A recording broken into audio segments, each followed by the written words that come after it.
planètes qui ont des périodes de 2 jours, 5 jours, 7 jours, 10 jours, 20 jours, 50 jours. Et tous ces systèmes n'ont absolument aucun équivalent dans le système solaire. Alors, une question qui revient régulièrement, c'est toujours la question de se dire, bon, on a eu la vie s'est développée dans le système solaire, qu'est-ce qu'on peut dire de la vie sur ces autres systèmes planétaires autour des autres étoiles? Donc, il y a beaucoup de concepts qui circulent. Moi, j'aimerais juste essayer d'en mentionner deux. La première chose, c'est un concept qu'on voit partout, qui s'appelle le concept de la zone habitable, qui est un concept qui est né dans les années 60, quand les gens ils se posaient la question de la survie de l'humanité à éventuellement un hiver nucléaire. Donc, ils ont fait des modèles de l'atmosphère de la Terre dans des conditions extrêmes. Et en utilisant ces modèles, il y en a qui ont eu l'idée de déplacer l'orbite de la Terre en la rapprochant du Soleil ou en l'éloignant du Soleil. On comprend bien instinctivement, ça donne deux limites. Une, quand on est trop près, il fait trop chaud, donc vous allez perdre toute l'atmosphère, et c'est la fin. Ou vous allez aller trop loin, vous allez geler entièrement l'atmosphère, et vous n'avez plus d'eau liquide. Et ça, c'est vu comme la limite brutale qu'il ne faut pas dépasser. Donc ça donne deux bandes que vous trouvez ici. Vous voyez, par exemple, c'est intéressant de constater que Vénus est d'un côté et Mars se trouve de l'autre côté, et la Terre actuellement se trouve juste au milieu. Ça n'a pas toujours été le cas, parce que la luminosité du Soleil augmente. Quand le Soleil était plus jeune, il était beaucoup moins brillant. Donc en fait, Vénus se trouvait très très bien à l'intérieur. À l'époque, d'ailleurs, on pense que Vénus était probablement comme la Terre il y a 1 milliard d'années, et que, dû au fait qu'elle n'a pas de recyclage de son CO2, eh bien, elle est dans une situation d'effet de serre permanent. Et voilà, maintenant, la température est effroyable, et puis c'est une atmosphère d'acide. Donc, ce concept est intéressant, parce que si j'imagine que je mets toutes les planètes, presque toutes les planètes que l'on connaît, qui pourraient être semblables à la Terre, vous allez principalement vous retrouver à les mettre dans une boîte qui sera à l'intérieur de cette zone. Donc, actuellement, principalement toutes les planètes que l'on trouve, elles sont là-dedans. Donc elles sont toutes en orbite courte, elles sont en système multiple, mais elles ne sont pas dans la zone habitable. Donc il y a un développement intéressant qui a été fait, qui était de se dire, est-ce qu'on peut utiliser le fait que les planètes se trouvent à cet endroit-là, pour l'instant, mais qu'elles puissent devenir dans la zone habitable. Donc là, vous pouvez jouer sur un autre paramètre, c'est l'étoile. Donc si vous changez d'étoile, vous ne prenez pas un soleil, vous prenez un soleil qui est un peu plus froid, ça veut dire plus petit, ça veut dire moins massif, vous allez descendre ici dans cet axe, vous allez avoir des températures qui vont descendre, donc la couleur sera plus jaune, ce sera un petit orange, ce sera un petit rouge, puis ça sera un rouge pâle pour les objets les plus petits. Là, vous avez une étoile qui est 10 fois plus petite que le soleil. C'est quelque chose qui est vraiment très petit et qui a une température de l'ordre de 2800 degrés, ce qui est rien par rapport aux 5600 degrés de la surface du soleil. Donc ce qui se passe, c'est que comme elles sont moins chaudes, la zone habitable se rapproche. Évidemment, l'hypothèse de base, c'est que vous avez une atmosphère comme la Terre. Donc ça, c'est une hypothèse très forte qui, dans la compréhension de la zone habitable, est une hypothèse qui est difficile à vérifier. L'essentiel des planètes qu'on trouve, elles sont soit un peu plus grosses, elles n'ont pas exactement la structure de la Terre, mais on peut imaginer que certaines pourraient être très semblables à la Terre. À ce moment-là, les mêmes types de planètes que l'on trouve pourraient se retrouver dans une zone habitable. Donc il y a un énorme intérêt maintenant de chercher ces planètes avec les instruments que Michel a décrits, parce qu'on sait que c'est celles qu'on peut trouver, c'est celles qui existent, en tout cas, en énorme proportion. Alors quand je dis ça, on ne va pas comprendre que la Terre est unique. Simplement, la Terre, on n'a malheureusement pas encore réussi à la trouver, en tout cas quelque chose d'équivalent à la Terre, parce que c'est beaucoup plus difficile que ce qu'on avait imaginé il y a quelques années. La difficulté principale étant que l'étoile produit un bruit de fond qui est très important et qui vous empêche de voir le signal provenant d'une planète comme la Terre qui orbite autour de cette étoile. Mais l'intérêt, c'est de déplacer vers ces systèmes, et on en a trouvé, on a à peu près maintenant une vingtaine d'étoiles qui pourraient se trouver, qui pourraient avoir une planète qui se trouve dans la zone habitable. Alors, qu'est-ce qu'on peut dire vraiment d'avis autour de ça? Alors ça, c'est une question qui a beaucoup évolué, je dirais, autour des 20 dernières années. Alors, il y a quelques expériences célèbres qui ont été faites. Voilà. Donc, c'est probablement ce que vous avez vu dans les livres qui traitent de l'origine de la vie sur Terre. Vous avez une expérience chimique, Urey Miller, qui avait essayé de représenter une atmosphère primordiale et puis qui avait mis des décharges électriques et qui a trouvé qu'après un certain temps, il y avait quelques petits éléments qui étaient des unités de base de la vie qui s'appellent les aminoacides, les acides aminés. Mais les proportions étaient extrêmement faibles, et en plus des hypothèses de l'atmosphère qu'elle a utilisées, on sait qu'elles sont fausses. Donc l'atmosphère n'était pas comme ça sur Terre. Donc on sait aujourd'hui que c'est faux, que l'origine, cette expérience ne mène pas vers l'origine de la vie. Alors maintenant, il y a des développements très spectaculaires qui ont été faits, qui viennent de l'océanographie, où ils ont trouvé des sources thermales très profondes dans l'océan, avec des structures qui sont extraordinaires. Hein. Vous voyez, c'est des structures de ce type-là. On appelle ça la cité perdue, où on a une sorte de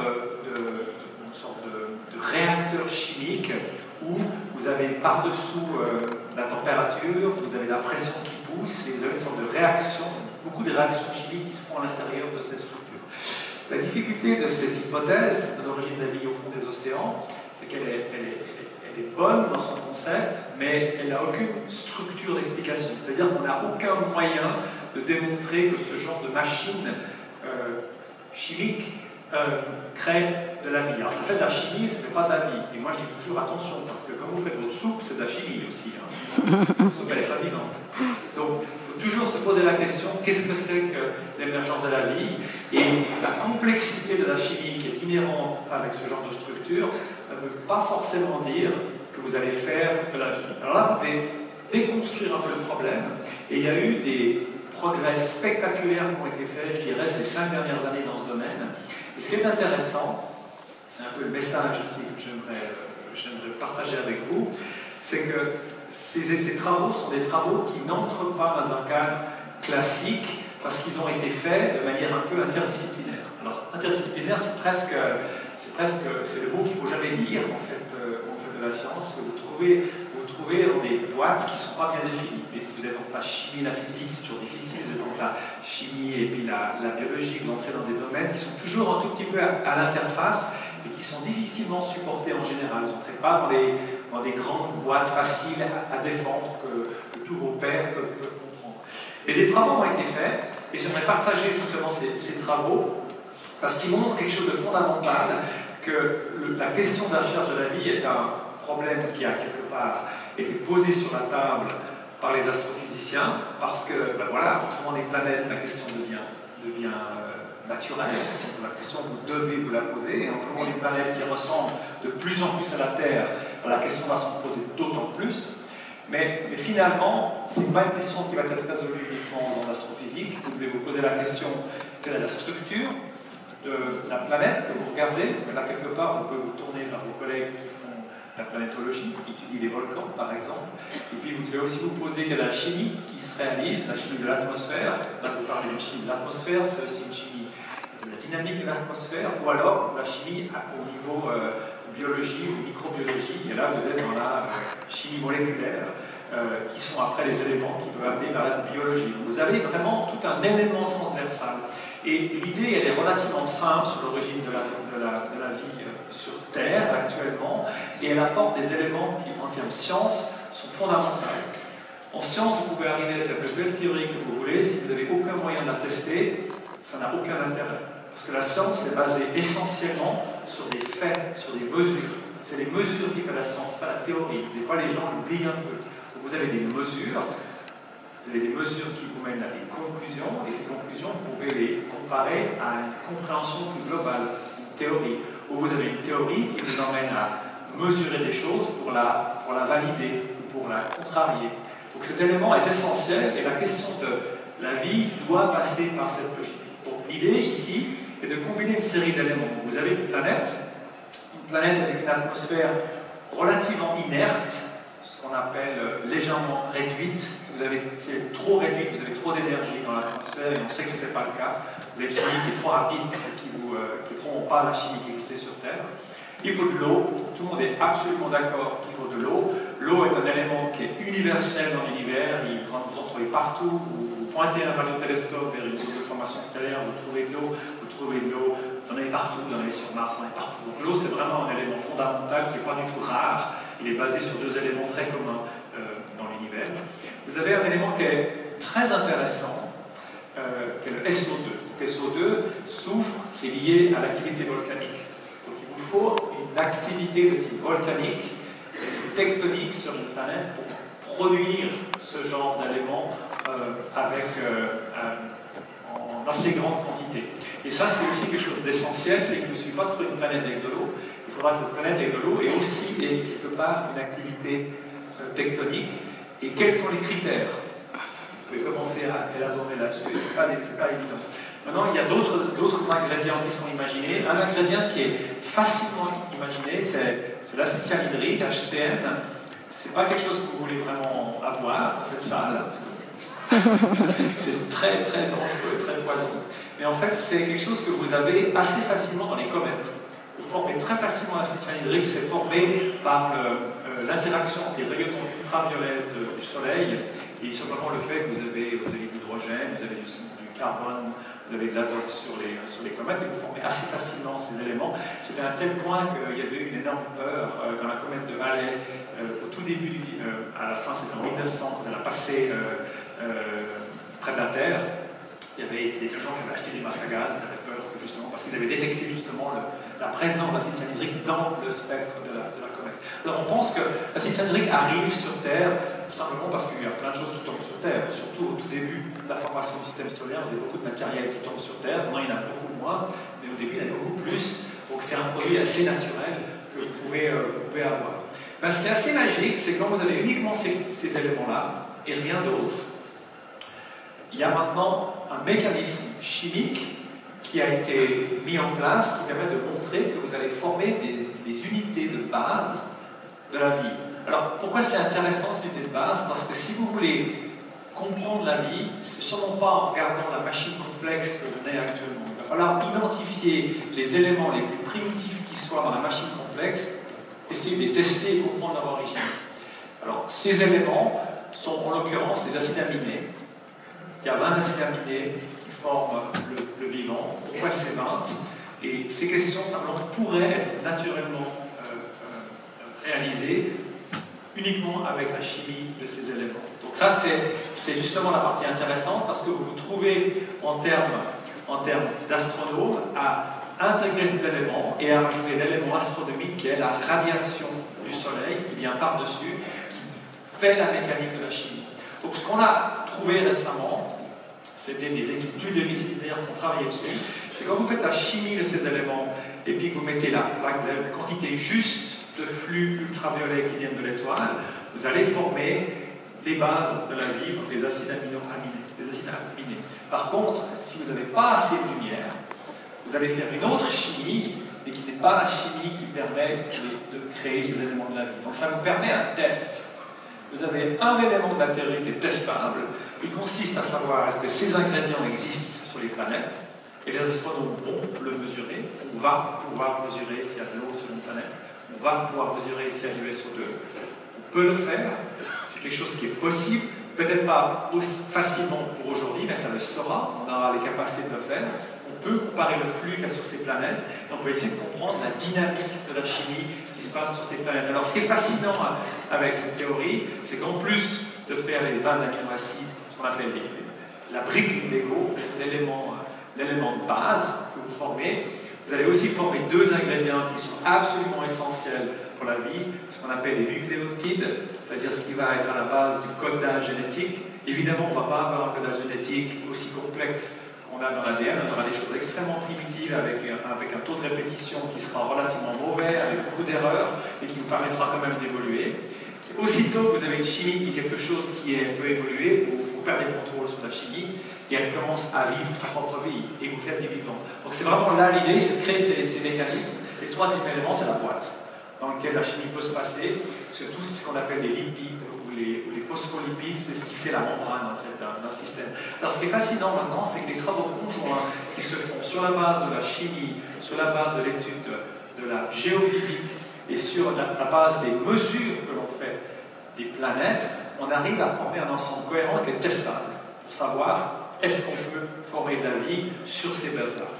Et évidemment de la vie qui serait à l'origine de la vie sur Terre. Alors ce qui est intéressant, c'est qu'on a fait ces mesures dans des laboratoires, on a mesuré la quantité de flux, et on est arrivé à un diagramme un peu plus compliqué que la zone habitable que je vais vous montrer avant. Là, vous retrouvez la zone habitable avec la période. Donc, vous avez la période des planètes, vous avez la température des étoiles, le Soleil il est là-haut. Et la zone habitable, elle se trouve au milieu. Donc, vous pouvez vous approcher, vous éloigner si l'étoile est plus chaude ou plus froide. Donc là, on a plusieurs objets qu'on connaît. Donc, actuellement, il y a une vingtaine de ces étoiles qui ont des planètes. Vous avez le nom des planètes ici.